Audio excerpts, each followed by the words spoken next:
Andito tayo ngayon mga kabady sa farm. So napakainit. So yan mga manok natin mga kabady.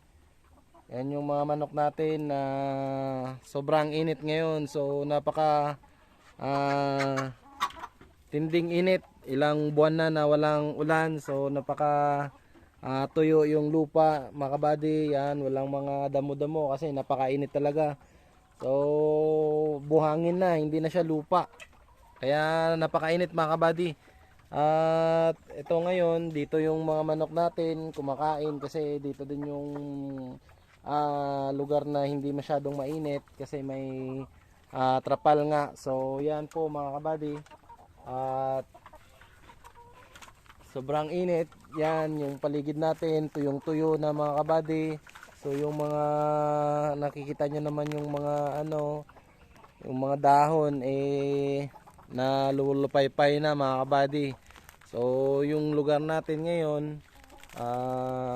sobrang init na walang ulan.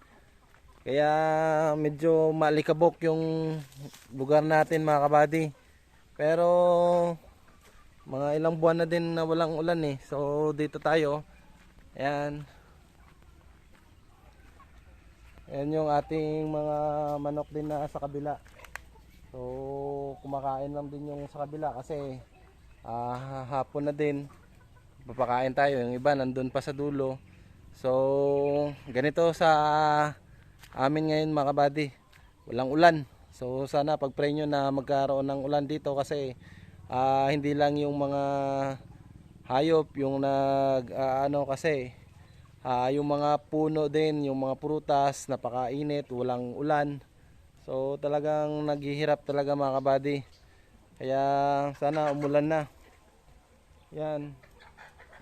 Tsaka napaka-alikabok kasi yung lupa dito kaya ganyan. Ayan medyo na siya, powderized na. Alikabok na mga kabady.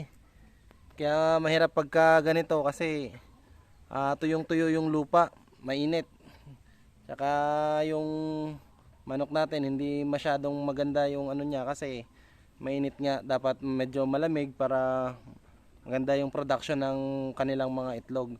So sa ngayon yung mga itlog nila medyo bumaba kasi hindi ko alam kung nagpapahinga na din sila kasi nung nakaraan marami yung production nila, ngayon kukonti na. So yan mga kabady, kailangan lang din natin na ng ulan talaga kasi para maano yung ating lugar ng mabasa-basa din naman ng ng ulan kasi napaka na kawawa yung mga tanim natin dito kasi mainit tsaka talaga mahirap sa ating mga alagang manok kasi kung tao nga kailangan ng malamig na lugar, so tayo din itong mga manok din natin yan kasi mahirap pagka ganito yung mahina yung production na kanilang mga itlog. So yun lang mga kabady ang update natin dito sa mga manok natin ngayon kasi yan matagal na hindi tayo nakapag vlog ng ating mga manok. So sa mga nagre-request ganyan po, medyo kumonti yung ating mga production kasi mahina talaga ngayon. Ayan mga kabady. So yan lang yung ating ngayon update sa ating mga manok. So yun lang mga kabady, God bless po sa ating lahat.